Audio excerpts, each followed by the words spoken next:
दूसरे श्लोक में कि परमात्मा क्या कह रहे, भगवान क्या कह रहे कि मैं जानने का विषय नहीं हूँ, मुझे जाना नहीं जा सकता है, मुझे केवल माना जा सकता है या मैं अनुभव का विषय हूँ।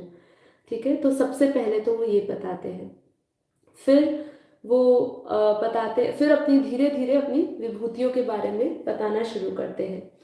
भगवान श्री कृष्ण से अर्जुन विनम्रता पूर्वक पूछ रहे हैं कि हे भगवान, आप मुझे अपने विराट रूप के भी दर्शन कराओ। ये हम आगे 11वें अध्याय में पढ़ेंगे, लेकिन उससे पहले वो ये कह रहा है कि मैं आपको जानता नहीं हूँ, मुझे आप वो दृष्टि दो, मुझे आप वो बुद्धि दो जिससे मैं आपको जान सकूं। ठीक है, तो भगवान इसीलिए अपनी विभूति की बात कर रहे हैं।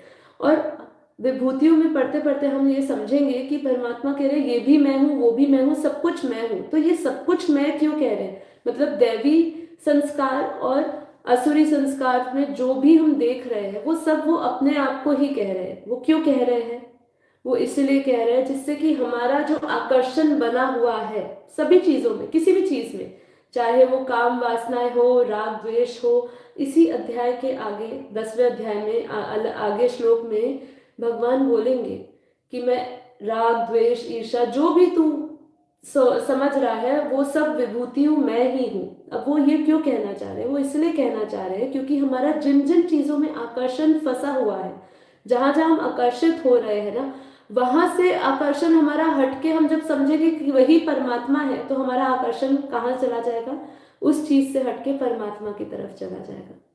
तो वो एक आसान और सरल रूप बता रहे हैं कि तू हर चीज में मुझे देख, तो तेरा चिंतन मनन निध्यासन सब मेरे ऊपर ही रहेगा, है ना। इसीलिए परमात्मा बता रहे हैं। तो ये धर्म युद्ध और कुरुक्षेत्र, ये कुरुक्षेत्र और धर्म क्षेत्र की बात है यहाँ पे। ठीक है, अभी हमें समझना है धर्म क्षेत्र है क्या। धर्म क्षेत्र है क्या, इसमें क्या बोलते हैं, कुरुक्षेत्रम वै देवानम देव यजन मास। अर्थात इसका मतलब क्या बता रहे हैं कि देखिए, कुरुक्षेत्र में न्याय और अन्याय दोनों ही सेनाएं कुरुक्षेत्र में थी। ठीक है, अब वो ये बता रहे हैं कि यहाँ दोनों न्याय और अन्याय की जो सेना है खड़ी तो हो गई है, लेकिन सबसे विडंबना क्या है कि जो न्याय सेना है, जो न्याय का योद्धा है जिसे हम जानते हैं कि अर्जुन है, वो कहाँ फंसा हुआ है, मोह के जाल में फंसा हुआ है। और वहां पे सच्चा सार्थक, सच्चा मार्गदर्शक कौन बने हुए, अर्जुन, जो उनको क्या बता रहे, धर्म का रास्ता दिखा रहे। अब ये धर्म क्या है, सभी बेहद की आत्माएं जानती है कि धर्म क्या है। धर्म है धारणा है, धर्म है आचरण। तो हमारा आचरण और हमारा धर्म क्या होना चाहिए, बताइए, चलिए आप ही बताइए कि हमारा आचरण या हमारा धर्म क्या होना चाहिए। लिखिए मैसेज में अगर आप बता सकते हैं। नहीं तो धर्म और आचरण, हमारी धारणाएं क्या होनी चाहिए, इसके अंदर भी बताया है गीता में भी, बापूजी ने भी हमें बताया कि जब हम अपने आत्म स्वरूप में स्थित होते हैं, यही हमारी धारणा है, यही हमारा आचरण होना चाहिए। हमारी बुद्धि, हमारा मन, सब कुछ बेहद में लगा होना चाहिए। तन मन धन तीनों हमारा बेहद में होना चाहिए। मतलब आत्म स्वरूप के पुरुषार्थ को ही हम आचरण बोलेंगे। आत्म स्वरूप हमारे अंदर आएगा तो हमारे अंदर जितनी भी धारणाएं हैं, राग द्वेष ईर्ष्या काम क्रोध, जितनी भी वृत्तियां हैं हमारे अंदर, वो सब खत्म हो जाएगी। तो यही हमारी सबसे बड़े, हमारे लिए यही धर्म युद्ध है, यही कुरुक्षेत्र है, यही धर्म क्षेत्र है। यहीं पर ही हमें लड़ना है। कर्म क्षेत्र क्या, कुरुक्षेत्र क्या, हमें यहीं पर ही कर्म करते, नियत कर्म करते हुए आत्मस्वरूप ही आचरण है। बिल्कुल सही कहा, आत्मस्वरूप ही आचरण है, आत्मस्वरूप धारण करना ही आचरण है। और ये हमें इधर ही कर्म क्षेत्र में, कुरुक्षेत्र में ही करना पड़ेगा, राइट।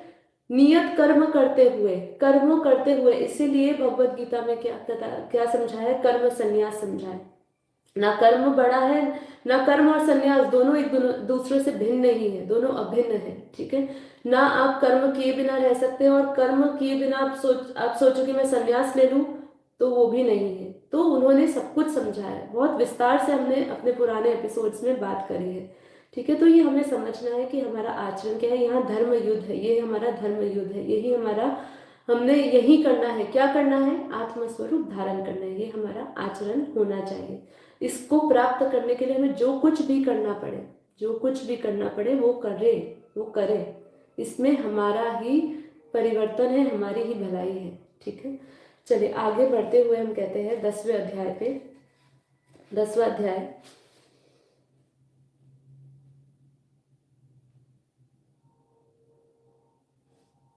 10वें अध्याय के 10वें श्लोक पे हम शुरू करते हैं। ऐसा कहा जा रहा है, उन नित्य निरंतर मुझ में लगे हुए और प्रेम पूर्वक मेरा भजन करने वाले भक्तों को मैं क्या देता हूँ? बुद्धि योग देता हूँ। क्या देता हूँ? बुद्धि योग देता हूँ, जिसमें उनको मेरी प्राप्ति हो जाती है। ठीक है, अभी यह क्या बता रहे हैं श्लोक के अंदर? ददामी बुद्धि योगम तम, अर्थात किसी वस्तु, व्यक्ति, घटना, परिस्थिति आदि के संयोग वियोग से अंतरकरण में कोई हलचल ना हो, अर्थात संसार के पदार्थ मिले या ना मिले, हमें कोई भी संसार की वस्तु मिले ना मिले, नफा हो नुकसान हो, आदर हो निरादर हो, स्तुति हो निंदा हो, कुछ भी हो, स्वास्थ्य ठीक हो स्वास्थ्य ठीक ना हो, एक दूसरे से विरुद्ध विभिन्न परिस्थिति आने पर भी हम एक स्वरूप अर्थात सम मतलब एक समान, हर परिस्थिति में सम रहना, स्थित प्रज्ञ रहना, स्थित प्रज्ञ की बात करी है, एक रूप सम रह सके, ऐसा बुद्धि योग अर्थात समता मैं उन भक्तों को देता हूँ।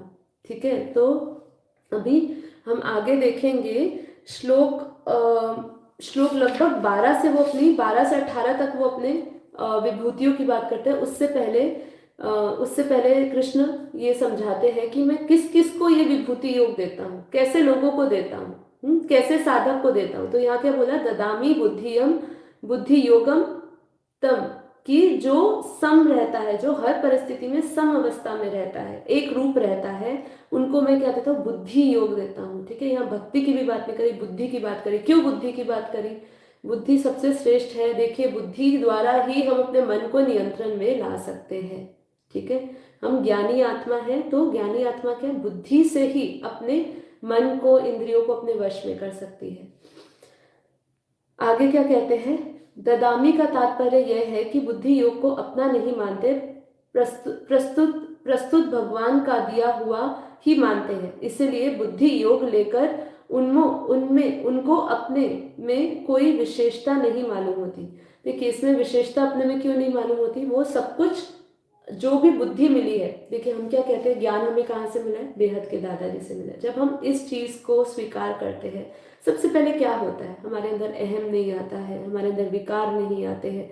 तो वो यही कह रहे हैं इस विभूति योग में, विभूतियों पर अपने जब विभूतियों की बात कर रहे हैं परमात्मा, उससे पहले यही कहते हैं कि तू सब कुछ मुझे मान, तू सब कुछ मुझे मान, बुद्धि भी मैं ही दे रहा हूँ। ठीक है, भगवत प्राप्ति भगवत कृपा से ही होती है, ज्ञान की प्राप्ति भी कृपा से ही होती है। ठीक है, जब तक आपके अंदर वो भाव नहीं होगा तब तक आपको भी ज्ञान नहीं प्राप्त होगा। ठीक है, तो ये चीज को हमें समझना है। तो ये बहुत सुंदर श्लोक था, तो मैंने सोचा आपको बताऊं। तो ददामी बुद्धि योगम तम। चले आगे, इसमें क्या कह रहे हैं? जब तक सबसे श्रेष्ठ आनंददायक वस्तु या लक्ष्य को नहीं पाया गया है जिसमें हमारा मन पूर्णता से रम सके, तब तक बाहरी विषयों, भावनाओं तथा विचारों के जगत के साथ हुए तादात्म्य से हमारी सफलता पूर्वक निवृत्ति नहीं हो सकती है। कौन से लक्ष्य को प्राप्त करने की बात हो रही है? आनंददायक। कौन सा आनंददायक है लक्ष्य?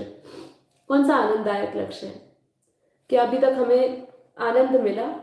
भगवत गीता काफी लोग इसलिए नहीं पढ़ते, उनको ऐसा लगता है कि इसमें हमें सब कुछ त्याग देना पड़ेगा। बहुत मिसकंसेप्शन है गीता को लेके। आधे लोग इसलिए नहीं पढ़ते हैं क्योंकि उसमें ऐश्वर्य छोड़ने की बात हो रही है, संन्यास लेने की बात हो रही है। लोगों को मिसकंसेप्शन है, कहीं पर भी परमात्मा ने नहीं कहा है। इसी प्रकार यहाँ पर भी आनंद छोड़ने के लिए कभी भी नहीं कहा है। अर्जुन को क्या बोला? तू राज भोग, ठीक है, राज तू उसका भी तू आनंद ले, लेकिन उस आनंद में रमना नहीं है, मतलब उस आनंद को ही सब कुछ नहीं मान लेना है। और असल में आप देखिए भी, आज जिस आनंद के पीछे हम भाग रहे हैं सब, क्या हमें वो आनंद मिला? अब क्वेश्चन अपने आप से पूछिए, कि जो भी चीज हम जिस चीज के पीछे भी खुशी खुशी ढूंढ रहे हैं, सुख ढूंढ रहे हैं, वो हमें कब तक प्राप्त हुई है? अगर नहीं हुई है तो फिर हम इनकी बात क्यों ना समझें, क्यों हम भगवत गीता का करें, क्यों हम ना समझें कि ऐसी कौन सी स्टेट है हमारी कॉन्शियसनेस की, हमारी आत्मा की ऐसी कौन सी स्थिति है जिसमें निरंतर आनंद में ही रह सकते हैं। इसको हमें समझना है। तो वो यही कह रहे हैं कि जब तक हम उस आनंददायक वस्तु या लक्ष्य को नहीं पा लेते हैं, तब तक हमारा बाहरी विषयों के ऊपर ध्यान लगा रहता है। आनंद स्वरूप आत्मा में ध्यान आकर्षण करने की ऐसी सामर्थ्य है, और इसीलिए जिस मात्रा या सीमा तक इस आत्म स्वरूप में मन स्थित होता है, उसी मात्रा में यह दुखदायी मिथ्या बंधनों की पकड़ से मुक्त हो जाते हैं। तो जितना अंदर आत्म स्वरूप की जो अवस्था है, आपके मन में वो स्थिति है, वो जितनी दृढ़ होगी, जितनी दृढ़ होगी, उतना ही दुख में जो संसार है, जिन्होंने हमें पकड़ के रखा है, माया ने पकड़ के रखा है, बंधन ने पकड़ के रखा है, उतना जल्दी ही हम उनसे मुक्ति पा सकेंगे। आत्मा के अनंत स्वरूप पर निधि ध्यासन से ज्ञान प्राप्त करना ही बुद्धि योग है। तो यहाँ बहुत ही सुंदर बुद्धि योग की बात करी है। तो अभी हम आगे अपने श्लोक पे पहुंचते हैं, 11वां श्लोक पे। 11वां श्लोक क्या बता रहा है? बहुत सुंदर है 11वां श्लोक भी। 11वें श्लोक में बता रहे हैं ज्ञान योग और कर्म योग क्या है। ज्ञान योग और कर्म योग एक साधन है, ठीक है। ज्ञान योग और कर्म योग एक साधन है और भक्ति योग एक साध्य है। तो वो क्या समझा रहे हैं?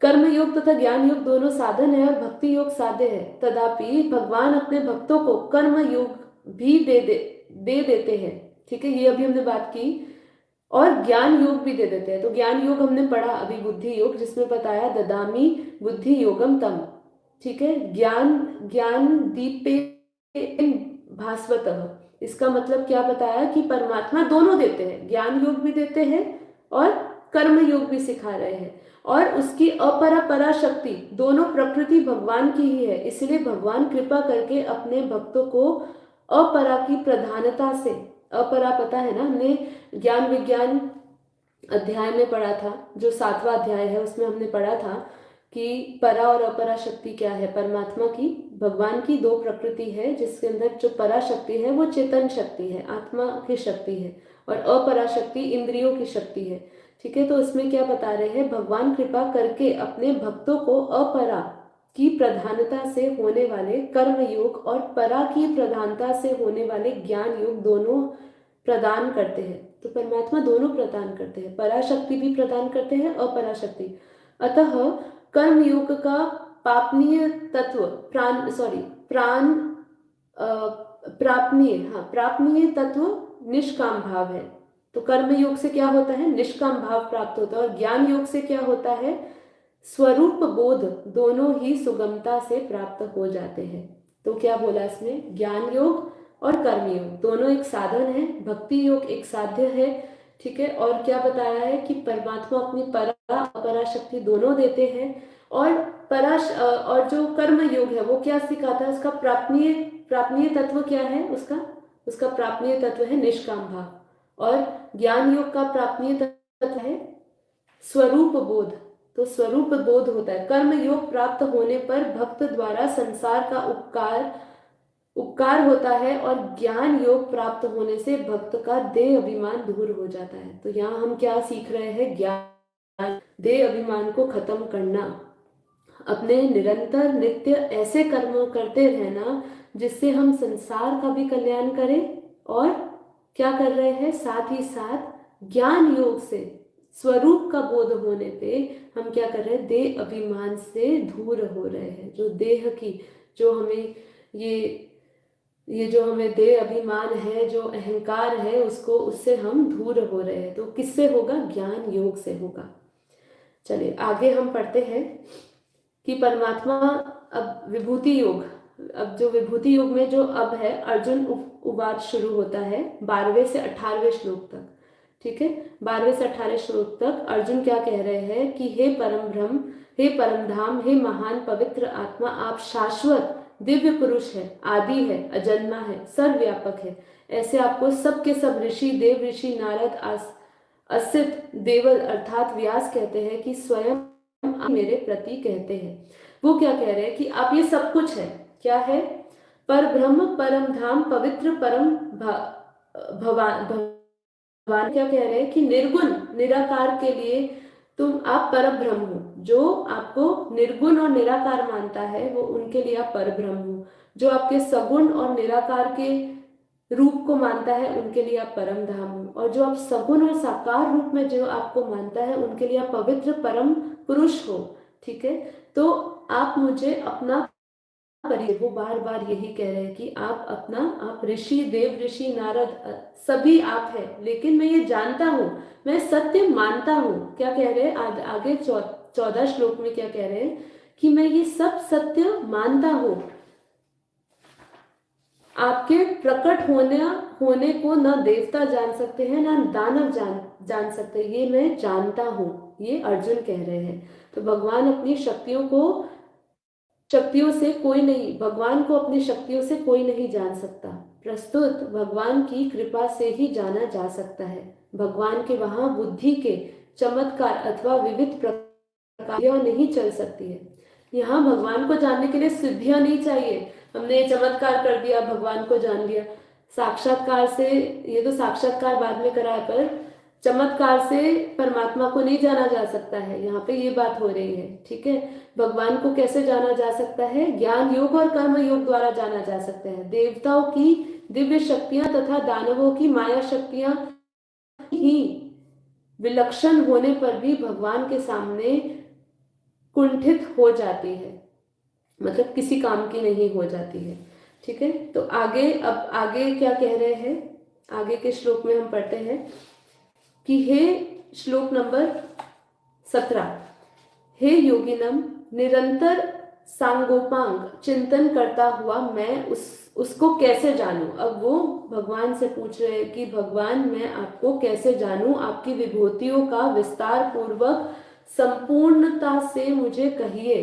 क्या कह रहे हैं? आप मुझे अपनी विभूति का संपूर्णता से विस्तार पूर्वक कहिए, विस्तार से समझाइए मुझे, जिससे मैं आपके अंदर अविचल भक्ति हो जाए, जिससे मेरे अंदर आपके प्रति अचल दृढ़ निश्चय और मेरे अंदर अविचल भक्ति प्रकट हो जाए। तो ये अर्जुन भगवान श्री कृष्ण से कह रहे हैं। तो अर्जुन ये प्रश्न को सुगमता पूर्वक भगवत प्राप्ति के उद्देश्य से किया गया है कि मैं आपके समग्र रूपों को कैसे जानूं, किन रूप में मैं आपका चिंतन करूं। पूछ रहे हैं कि मैं कौन से रूप में आपका चिंतन करूं। इससे सिद्ध होता है कि विभूतियां गौण नहीं है, प्रस्तुत भगवत प्राप्ति का माध्यम होने से मुख्य है। विभूति रूप से साक्षात भगवान ही है। जब तक मनुष्य भगवान को नहीं जानता तब तक उसमें गौण अथवा मुख्य की भावना रहती है। भगवान को जानने पर गौण अथवा मुख्य की भावना नहीं रहती है, क्योंकि भगवान के सिवा और कुछ है ही नहीं। ठीक है, देखिए इसके अंदर अगर आपको याद हो तो हमने 8वें अध्याय में पढ़ा था। क्या पढ़ा था? अनन्य चित होकर, मतलब अनन्य चित होकर उनके दिव्य रूप को पकड़ना। तो परमात्मा क्या कहते हैं? 8वें अध्याय में हमने पढ़ा था, अनन्य चित होकर जो मेरे को प्राप्त करना चाहता है, जो भक्त मेरे अनन्य चित होकर, मतलब मेरे मुझे सब कुछ समर्पण कर देता है, वही मेरे रूप को जान पाता है। फिर हमने 9वें अध्याय में भी हमने क्या पढ़ा था? योगक्षेम की हमने एक बहुत सुंदर कहानी भी शेयर करी थी कि परमात्मा आपकी जिम्मेदारी लेता है जब आप परमात्मा में समर्पित हो जाते हो। ठीक है, समर्पण आ जाता है कि सब कुछ आपका, कुछ भी मेरा नहीं।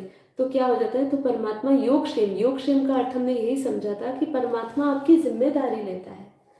वो आपको अच्छा बुरा सब, हमने उसकी बहुत सुंदर एक स्टोरी ब्राह्मण की हमने शेयर भी करी थी, आप उसके एपिसोड में जाके वापस सुन सकते हैं। तो ये कहने का तात्पर्य है, उनकी विभूति को जानने के लिए हमें समर्पण चाहिए, तभी हम उनकी विभूतियों को जान सकते हैं, उनके दिव्य अलौकिक अव्यक्त रूप को जान सकते हैं, उनके निर्गुण निराकार सगुण अजन्मा अकर्ता अविनाशी रूप को जान सकते हैं। ठीक है, तो आगे क्या कहते हैं? 18वें श्लोक में अर्जुन उनसे भगवान कृष्ण से प्रार्थना कर रहे हैं कि आप अपने योग को, अपने योग अर्थात सामर्थ्य को और अपनी विभूतियों को विस्तार से फिर से कहिए, क्योंकि आपके अमृतमय वचन सुनते सुनते मेरी तृप्ति नहीं हो रही है। जैसे भूखे को अन्न और प्यास को जल प्रिय लगता है, ऐसे ही इधर अर्जुन को भगवान के वचन बहुत ही प्रिय लग रहे हैं। ठीक है, तो वो क्या कह रहे हैं, मुझे अमृतमय वचन सुनते सुनते मेरी तृप्ति नहीं हो रही है, आप कृपया करके मुझे अपनी विभूतियों का विस्तार से कहिए। तो वो विस्तार से बताने के लिए कह रहे हैं। तो आगे क्या कहते हैं, आगे ये कहते हैं, भगवान क्या कहते हैं कि मैं अपनी दिव्य विभूतियों तेरे लिए प्रधानता से संक्षिप्त में, से मतलब संक्षिप्त में कहूंगा। क्यों संक्षिप्त में कहूंगा, इसका भी आगे वो बताते हैं कि मैं संक्षिप्त में इसलिए बताऊंगा क्योंकि मेरी विभूतियां, ठीक है, मेरी विभूतियां अनंत है और उसको समझाया नहीं जा सकता है। तो वो आगे यही समझा रहे हैं, मेरी विभूतियों के विस्तार का अंत ही नहीं है। भगवान अनंत है अतः उनकी विभूतियां भी अनंत है। इस कारण भगवान की संपूर्ण विभूतियों को न कोई कह सकता है और न ही कोई सुन ही सकता है। अगर कोई कह सुन ले तो फिर वे अनंत कैसे रहेगी। सोचने की बात है ना, अगर हम बोल रहे वो अनंत है तो उसको शब्दों में अगर बता दिया जाए तो वो तो फिर अनंत कैसे रहेगी। इसलिए भगवान यहाँ और अध्याय के अंत में भी कहते हैं कि मैं विभूतियों को संक्षिप्त में कहूंगा, क्योंकि मेरी विभूतियां अनंत नहीं, अनंत है, अंत उसका कोई है नहीं। ठीक है, तो आगे क्या कह रहे हैं, आगे ये कह रहे हैं कि आत्मा भगवान की परा प्रकृति और अंतरकरण अपरा प्रकृति, परा और अपरा दोनों ही भगवान से अभिन्न है। ये आगे 20वें श्लोक में कहते हैं कि संपूर्ण प्राणियों के आदि मध्य और अंत में मैं ही हूं। अब यहाँ से भगवान श्री कृष्ण कहना शुरू कर रहे हैं कि संपूर्ण प्राणियों के आदि में भी मैं हूँ, मध्य में भी मैं हूँ, अंत में भी मैं हूँ। ठीक है, सब कुछ उनमें ही है। आदि का ज्ञान भी उनमें है, मध्य का ज्ञान भी उनमें है और अंत का भी ज्ञान उनके अंदर ही है। सब कुछ, उत्पत्ति का ज्ञान भी उनके अंदर है। तो आगे पिछले श्लोकों में, पिछले अध्यायों में क्या कहा है कि हे पार्थ, तू मेरे उत्पत्ति को जान, मेरी उत्पत्ति में स्थित हो, मेरे अभी जो चल रहा है उसमें स्थित हो, जो अभी स्थिर अवस्था है उसमें हो, मेरे मध्य को जान, और मेरा जो अंत जो मैं करने वाला हूँ, उत्पत्ति का रहस्य जानना और अंत का रहस्य जानना। यहाँ पे भी पुराने श्लोकों में भी परमात्मा बता रहे, तो आदि मध्य और अंत मैं ही हूँ और संपूर्ण प्राणियों के अंतरकरण में स्थित आत्मा भी मैं ही हूँ। ठीक है, अब आगे क्या कह रहे हैं, अभी हमारे इसके अंदर देखिए टोटल 42 श्लोक है इसके अंदर। तो इसके अंदर हम कुछ थोड़े से ही श्लोक लेंगे और बाकी सबका मैं एक एक लाइन पढ़ देती हूँ, क्योंकि आप सब पढ़ सकते हैं कि परमात्मा सब कुछ ये कह रहे हैं कि ऋषि भी मैं हूँ, मनु भी मैं हूँ, नारद भी मैं हूँ, वेदों में सामवेद मैं हूँ, देवताओं में इंद्र मैं हूँ।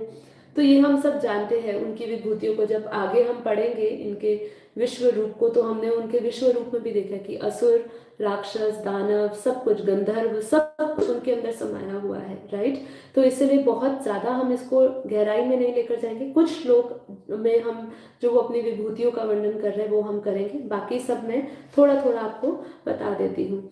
मैं वेदों में सामवेद हूँ, देवताओं में इंद्र हूँ, इंद्रों में मन हूँ और प्राणियों की चेतना भी मैं हूँ। रुद्रों में शंकर और यक्ष, राक्षस में कुबेर मैं ही हूँ। ठीक है, सब कुछ मैं हूँ। मैंने इसका आपको रीजन बताया कि ये आगे आने वाले में इसके 42 श्लोक में, 41 श्लोक में परमात्मा बता रहे हैं कि मैंने ऐसा क्यों कहा है। ठीक है, आपको जितना भी आकर्षण हो रहा है, जिसके भी प्रति हो रहा है, उस आकर्षण से आप अलग होके मुझे देखो। ठीक है, तो वो क्या कह रहे हैं आगे हम पढ़ते हैं 26वें श्लोक में क्या बोल रहे हैं, अश्वत्थः सर्ववृक्षाणां देव ऋषिणां च नारदम। ठीक है, इसमें क्या बता रहे हैं कि पीपल एक सौम्य वृक्ष है। पीपल एक सौम्य वृक्ष है, इसके नीचे हर एक, इसमें क्या कह रहे हैं मैं आपको एक बार बताती हूँ।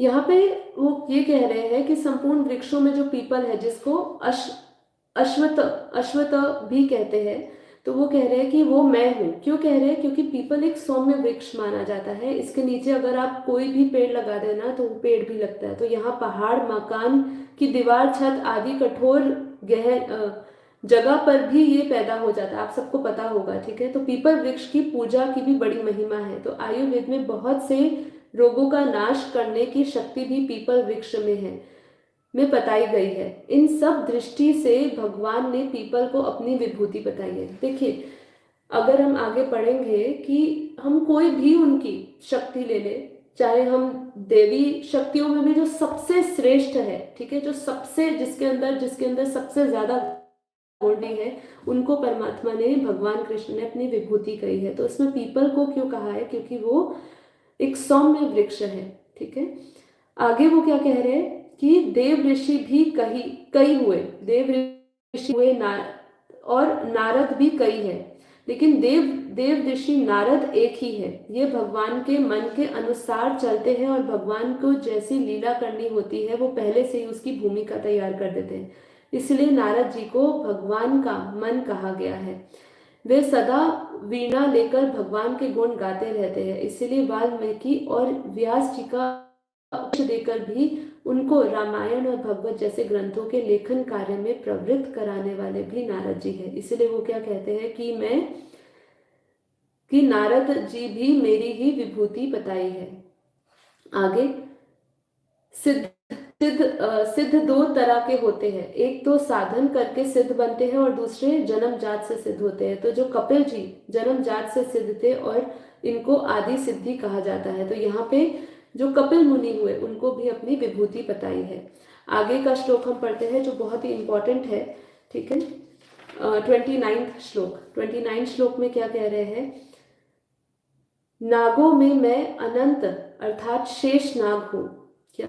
नागों में मैं अनंत शेष नाग हूं। गीता के समकालीन पुस्तक श्रीमद् भगवत गीता में इसके रूप की चर्चा की है। इस पृथ्वी के से 30,000 योजन की दूरी पर परमात्मा की वैष्णवी शक्ति है, जिसके सिर पर यह पृथ्वी सरसों के दाने की तरह भार रहित टिकी है। उस योग में योजन का पैमाना चाहे जो रहा है, फिर भी वह पर्याप्त दूर है। वस्तुतः यह आकर्षण शक्ति का चित्रण किया है। वैज्ञानिकों ने जिसे ईश्वर माना है, ग्रह उपग्रह सभी उसी शक्ति के आधार पर टिके हैं। उस शून्य में ग्रहों का कोई भार भी नहीं है। यह शक्ति सर्प की कुंडली की तरह सभी ग्रहों पर लपेटे है। यही है अनंत, जिससे पृथ्वी धारण की जाती है। श्री कृष्ण कहते हैं ऐसी ऐश्वर्य शक्ति मैं हूँ। तो इसके अंदर भी हमें पता है शेषनाग जी, उन्होंने कई बार भगवान श्री कृष्ण के साथ अलग अलग रूप में अवतार लिए हैं। तो हम जानते हैं कि उनकी महानता को जानते हैं। और इधर उन्होंने बताया कि भगवत गीता में भी उनके रूप की चर्चा की गई है। तो उसमें भी क्या बोला कि उसमें भी मैं ही हूँ, वो भी मेरी ही विभूति है, ठीक है। तो श्री कृष्ण कहते हैं ऐसी ईश्वरीय शक्ति मैं ही हूं। अब आगे 30वें श्लोक में क्या कहते हैं? 30वें श्लोक में कहते हैं, श्लोक कुछ ऐसा है, प्रहलादश्चास्मि दैत्य नाम कालम कलयत्तामहम, अर्थात कि मैं दैत्य में भी प्रहलाद हूँ। प्रहलाद आप जानते हैं हिरण्यकश्यपु का पुत्र थे। तो यहाँ प्रहलाद का मतलब क्या है? पर प्लस अहलाद। पर मतलब पर जो है वो प्रेम का प्रतीक है। यहाँ पे जो प्रहलाद है वो प्रेम का प्रतीक है। आप सब जानते हैं कि उनके अंदर एक ही जाप चलता था, ओम नमो भगवते वासुदेवाय। जब भी उनके पिता ने उनके ऊपर जितना मर्जी भी कष्ट उठाया, उनको जितना भी परेशान किया, उनके मुख से सिर्फ यही रहता था, ओम नमो भगवते वासुदेवाय। सिर्फ एक ही लक्ष्य था उनके अंदर, परमात्मा से मिलना, भगवान से मिलना, मुझे विष्णु के दर्शन करना। प्रहलाद वो असुरों का पुत्र था। उनके अंदर जो चाहे जितना मर्जी कहिए वो रहेंगे तो दैत्यों के पुत्र, ठीक है, क्योंकि वो कश्यप थे वो दैत्य थे, तो उनके पुत्र होने के कारण भी उनके अंदर कौन से गुण थे? दैवी गुण थे उनके अंदर। तो एहलाद का मतलब क्या होता है? जो अपना सैक्रिफाइस करता है, जो सब संपूर्ण त्याग कर देता है, सब कुछ त्याग देता है परमात्मा के लिए। तो उन्होंने सब कुछ किया, अपना निष्काम भाव से अपना सब कुछ त्याग दिया परमात्मा को, भगवान विष्णु को वो समर्पित हो गए। उनकी जो तपस्या थी वो तपस्या भी देखने योग्य थी। ठीक है, तो उस समय उन्होंने क्या कहा? भगवान ने तभी क्या कहा कि मैं प्रहलाद भी हूँ, दैत्यों में मैं प्रहलाद हूँ, प्रेम ही प्रहलाद है। आसुरी संपद में रहते हुए भी ईश्वर के लिए आकर्षण विकलता आरंभ होती है, जिससे परम प्रभु का दिग्दर्शन होता है, ऐसा प्रेमोल्लास मैं हूँ। ठीक है, तो उन्होंने क्या कहा? प्रेमोल्लास मैं हूँ, वो भी मैं हूँ, प्रहलाद भी मैं हूँ। किसके? ऐसे आसुरी संप्रदाय में रहते हुए भी परमात्मा के प्रति आकर्षण रहना। ठीक है, फिर आगे क्या कहते हैं? 30 श्लोक में 30 श्लोक में कहते हैं कि दमन करने वालों में दमन की शक्ति, दमन करने वालों में दमन की शक्ति, जीतने की इच्छा वालों की मैं नीति हूँ। अर्थात शांत एकांत में गुप्त। फिर से पढ़ते हैं, एक मिनट, लाइन कुछ सही नहीं है।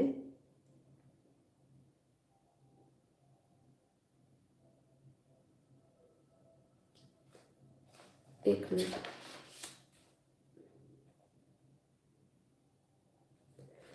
जी। अभी ऐसा कह रहे हैं 38 श्लोक में कि दमन करने वालों में मैं दमन की शक्ति हूँ, जितने की इच्छा वाले हैं उसकी नीति भी मैं हूँ, गुप्त रखने योग्य भावों में मैं मौन हूँ, और ज्ञानवानों में साक्षात के साथ मिलने वाली जानकारी भी पूर्ण ज्ञान मैं हूँ। तो क्या वो कह रहे हैं कि दमन करने वाले की शक्ति भी मैं हूँ, इच्छा रखने वालों की शक्ति भी, उसकी वो जो नीति अपनाते हैं, जो हमें जो इच्छा प्राप्त करनी है उसके लिए जो नीति हम अपनाते हैं वो नीति भी मैं हूँ, और गुप्त रखने वाला योग्य जो भाव है वो भी मैं हूँ, जो मौन रखने वाला जो प्रकृति है, जो संस्कार है वो भी मैं हूँ, और ज्ञान भी मैं हूँ, पूर्ण ज्ञान भी मैं हूँ।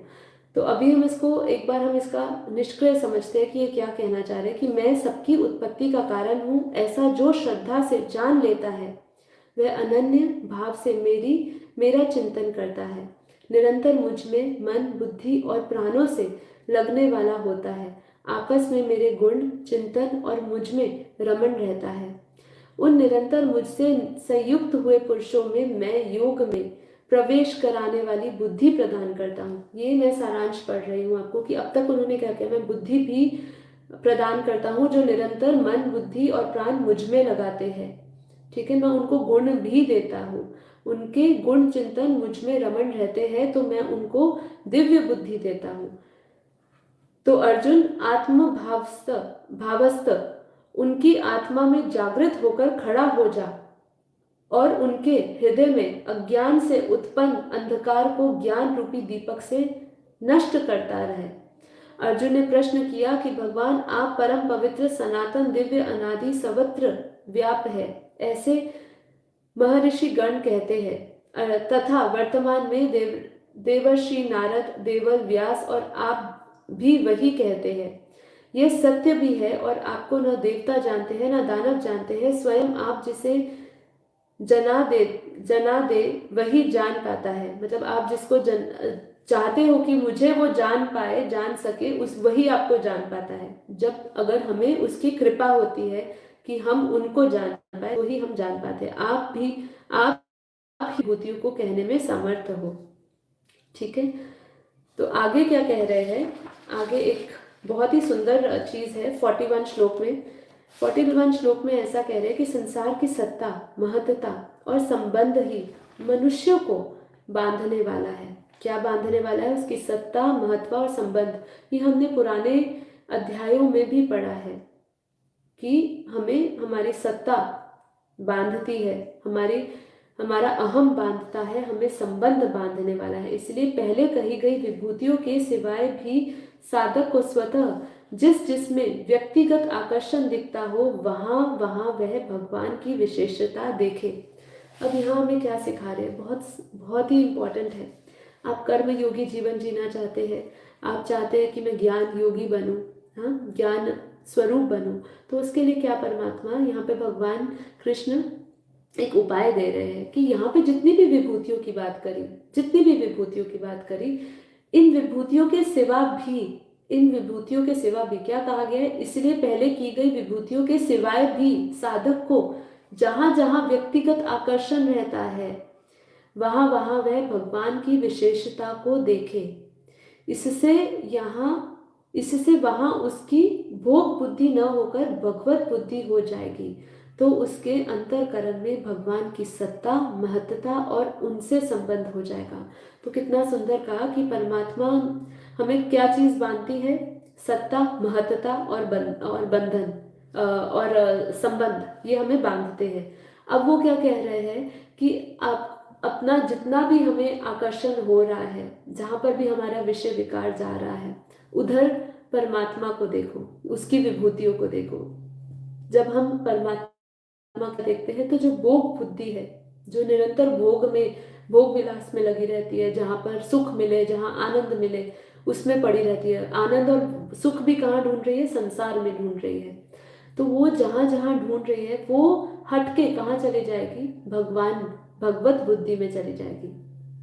और ऐसे करने से क्या होगा, जो हमारा अंतरकरण है, जिसके अंदर जो वृत्तियां पड़ी हैं, जो संसार के पीछे सत्ता, महत्ता और जो संबंध ढूंढ रही है, वो किससे संबंध ढूंढेगी, परमात्मा से ढूंढेगी। सत्ता, महत्ता और उनसे संबंध हो जाएगा, किससे, भगवान से। मनुष्य में जो भी विशेषता आती है वह सब भगवान से ही आती है। अगर भगवान में विशेषता ना होती तो वह मनुष्य को कैसे आती। जो वस्तु अंशी में नहीं है वह अंश में कैसे आ सकती है। देखिए, इसका एक और सिंपल चीज अपने बेहद के ज्ञान से मैं बताती हूँ कि जैसे बापू जी कह रहे हैं कि बताते हैं कि दुनिया बनी, निराकारी दुनिया, ऐसे ही जैसे परमात्मा की अवस्था है, जो उसके क्रिएटर की अवस्था है, जैसे जैसे निराकारी दुनिया का निर्माण हुआ, जैसे जैसे निराकार रूप से आकारी रूप में आए, आकारी से आकारी सृष्टि बनी, आकारी सृष्टि से साकारी सृष्टि बनी, साकारी सृष्टि में कैसी आत्मा थी, साकारी रूप था। तो देखिए, जैसे जैसे परमात्मा की वो शक्ति में परिवर्तन आता गया, वैसे ही हमारे अंदर भी परिवर्तन आता गया। ठीक है, तो मतलब जो परमात्मा के तीन रूप है, ठीक है, उनका साकारी, आकारी, निराकारी तीनों रूप है, वैसे ही हमारी आत्मा के भी तीनों रूप है, क्योंकि हम उनके ही अंश है, तो हमारा भी वैसा ही रूप है ना। समझने का प्रयास करिए, हमारे वो भी तीनों रूप है, क्योंकि हम उनमें से निकले, तो हमारा भी निराकारी रूप है। जब क्रिएशन हुई थी सबसे पहले, जब अविनाशी परम धाम में सबसे पहले जब क्रिएशन हुई थी, तो आत्माओं का किस रूप में हुआ था, क्या वो ऐसे साकार रूप में आए थे, नहीं, निराकारी रूप से ही निराकारी आत्माएं बनी। ठीक है, तो वही ये काइंड ऑफ कहना चाह रहे हैं कि ये है वैसे, जैसे अंश में है वैसा ही हम है, जो जैसा बीज है वैसा ही पूरा वृक्ष होगा। ठीक है, तो यही कहना चाह रहे कि भगवान की कवित्व शक्ति कवि में आती है, उन्हीं के वक्तृत्व शक्ति वक्ता में आती है, उन्हीं की लेखन शक्ति लेखक में आती है, उन्हीं की दैत्य शक्ति दाता में आती है। जिनसे मुक्ति, ज्ञान, प्रेम आदि मिला है, उनकी तरफ दृष्टि न जाने से ही ऐसा दिखता है कि मुक्ति मेरा है, प्रेम मेरा है। यह तो देने वाला भगवान की विशेषता है कि सब कुछ देकर भी अपने को प्रकट नहीं करता है, जिससे लेने वालों को यह वस्तु अपनी ही मालूम पड़ती है। तो भगवान ने हमें यहाँ पे एक दिव्य कार्य के लिए भेजा, हमें यहाँ पे एक लक्ष्य के लिए भेजा, लेकिन हमें संसार को अपना ही मानकर बैठे हैं, क्योंकि हम भगवान जो है उनकी सत्ता को समझना, उनको जानना बहुत ही कठिन है। वो क्या करते हैं, देता सब कुछ है, लेकिन कहता है कि मैं कुछ देता नहीं। कर्ता में भी वो अकर्ता भाव रखते हैं। ठीक है, तो हमें क्या प्रतीत होता है, हमें प्रतीत होता है कि सब कुछ हमारा ही है, हम उसको अपनी प्रॉपर्टी मान लेते हैं, और यही हमारी सबसे बड़ी भूल होती है। एक शॉर्ट वीडियो मैंने बनाई थी जिसमें मैंने उसमें भी बताया था कि हम ये परिवर्तनशील दुनिया में जब हम स्थिरता ढूंढने लग जाते हैं ना, कि यहाँ पे स्थिर रहेगा, ये खत्म नहीं होगा, मतलब ये ऐसा ही रहने वाला है, जब हम किसी भी चीज़ में, परिवर्तनशील वस्तु में स्थिरता ढूंढना शुरू कर देते हैं, ये हमारी सबसे बड़ी मूर्खता होती है, यही हमारी सबसे बड़ी भूल होती है। ठीक है, तो मनुष्य से वह बड़ी भूल होती है कि वह मिली हुई वस्तुओं को तो अपनेता है, पर जहाँ से वह मिली है उसको अपना नहीं मानता। कितनी सुंदर बात है, राइट। तो यहाँ पे हमें किसको अपना मानना है? जो हमें देने वाला है, जो दे रहा है वो सब खत्म होने वाला है। ठीक है, वो उसकी माया है, तो हमें उसमें फंसना नहीं है। जिसने माया बनाई है हमें उसको जानना है। ठीक है, हमें उसको याद करना है, उसको अपना मानना है। तो परमात्मा संपूर्ण शक्तियों को, कलाओं को, विद्याओं को आदि के विलक्षण भंडार है। शक्ति जड़ प्रकृति में नहीं रह सकती, प्रस्तुत चिन्मय परमात्मा तत्व ही रह सकता है। प्रकृति में नहीं रह सकती, जो शक्ति है वो जड़ प्रकृति में नहीं रह सकती है। किस में रह सकती है? परमात्मा तत्व में ही रह सकती है। जिस ज्ञान से क्रिया हो रही है वह ज्ञान जड़ में कैसे रह सकता है? ठीक है, अगर ऐसा माने कि सब शक्तियां प्रकृति में ही है, तो भी यह मानना पड़ेगा कि उन शक्तियों के प्राकट और उपयोग अर्थात सृष्टि रचना आदि करने की योग्यता प्रकृति में नहीं है। देखिए, एक चीज बताती हूँ कि ये शरीर क्या अपने आप समझ सकता है कि ये मैं शरीर हूँ? मतलब ये जड़ है ना। शरीर के अंदर जो कह रहा है कि मैं ये शरीर नहीं हूँ, मैं ये नहीं हूँ, मैं ये इंद्रियां नहीं हूँ, ये कौन कह रहा है? शरीर तो अपने आप कह ही नहीं सकता, वो जड़ है। तो यहाँ पे वही बताने की कोशिश कर रही है कि ये जड़ वस्तु है और चैतन्य जो है परमात्मा तत्व है, तो उससे जान। ठीक है, तो यहाँ पे आखिरी श्लोक 42 नंबर का, इसी से हम अपना अध्याय खत्म करेंगे, जिसमें भगवान क्या कह रहे हैं अर्जुन को कि हे अर्जुन, तुम्हें इस प्रकार बहुत सी बातें जानने की क्या आवश्यकता है, जबकि मैं अपने किसी एक अंश से इस संपूर्ण जगत को व्याप्त करके स्थित हूँ, अर्थात अनंत ब्रह्मांड मेरे किसी एक अंश में है। देखिए, क्या अनंत ब्रह्मांड मेरे किसी एक अंश में है? यहाँ पे क्या बोला है? भगवान अपनी तरफ से दृष्टि कराते हुए क्या कह रहे हैं कि अनंत ब्रह्मांडों में सब कुछ ही हूँ। मेरी तरफ देखने से फिर कोई भी विभूति बाकी नहीं रह जाती। जब संपूर्ण विभूतियों का आधार, आश्रय, प्रकाशक, बीज अर्थात मूल कारण मैं हूँ, मैं तेरे सामने बैठा हुआ हूँ, तो फिर विभूतियों का चिंतन करने की क्या जरूरत है? मैं अनंत ब्रह्मांड मेरे किसी एक अंश में है। देखिए, उनके केवल एक अंश में है अनंत ब्रह्मांड। ठीक है, तो उनके आप सोचिए कि रोम रोम में कितना अनंत बेहद के ब्रह्मांड उनके अंदर समाये हुए हैं, उसका राज समाया हुआ है। तो इसीलिए कहा है परमात्मा अनुभव का विषय है, उनको जाना नहीं जा सकता, उनको माना जा सकता है। राइट, तो यहाँ पे हमारा विभूति योग पूर्ण होता है और अब हम अपना बेहद का योग करेंगे। बेहद का योग करते हुए हमें, देखिए, ये जितनी भी विभूति की बात हुई, आखिरी में क्या कर दिया उन्होंने कि जो मुझे जानता है। यहाँ पे क्या है, बार बार दो तरह के लोग होते हैं, एक बहुत प्रैक्टिकल होते हैं और एक थोड़े भावुक टाइप के होते हैं। तो दो जो सेंसिटिव होते हैं वो थोड़े से वीक ज़रूर होते हैं, लेकिन मेरा पर्सनल मानना यह है कि उनके अंदर जो प्रेम होता है ना, वो इतनी बड़ी शक्ति होती है कि वो परमात्मा के आपको नज़दीक ला देता है। ज्ञान ज्ञान के साथ ज्ञान स्वरूप धारण करने के लिए आपके अंदर अटूट प्रेम चाहिए, वो खिंचाव चाहिए परमात्मा के प्रति। जैसे कि कल मैंने वो एक शॉर्ट वीडियो बनाई थी जिसके अंदर मैंने मामम भगवतम का मतलब समझाया था, जिसमें वो बता रहे हैं कि जो ये भजन करते हैं, भजन जो हो रहा है, वो भजन करना, ये जाप तप करना या ये सब करना, ये भजन नहीं है। असली भजन तो वो है जहाँ पे आपको परमात्मा के प्रति खिंचाव महसूस हो, जहाँ उनकी विस्मृति हो जाए हमें, वो हमें कष्ट देने लगे। इतना सुंदर कहा गया था, आप वो शॉर्ट वीडियो को जरूर शेयर करिएगा, जहाँ पे उसकी विस्मृति हमें दुख दे रही हो। ये देखिए, भक्ति योग, ज्ञान योग, ये सब हमें परमात्मा की ओर ही लेकर जा रहे हैं। ये हमारी आत्मा की अवस्था लगातार बढ़ती जाए। ज्ञान आ गया, अब उसके बाद परमात्मा के प्रति जो प्रेम है वो कैसे बढ़ेगा? उनसे प्रेम करेंगे जब हम उनके बारे में जानेंगे, उनकी विभूतियों के बारे में जानेंगे, आगे हम उनके विश्व रूप दर्शन के बारे में बात करेंगे।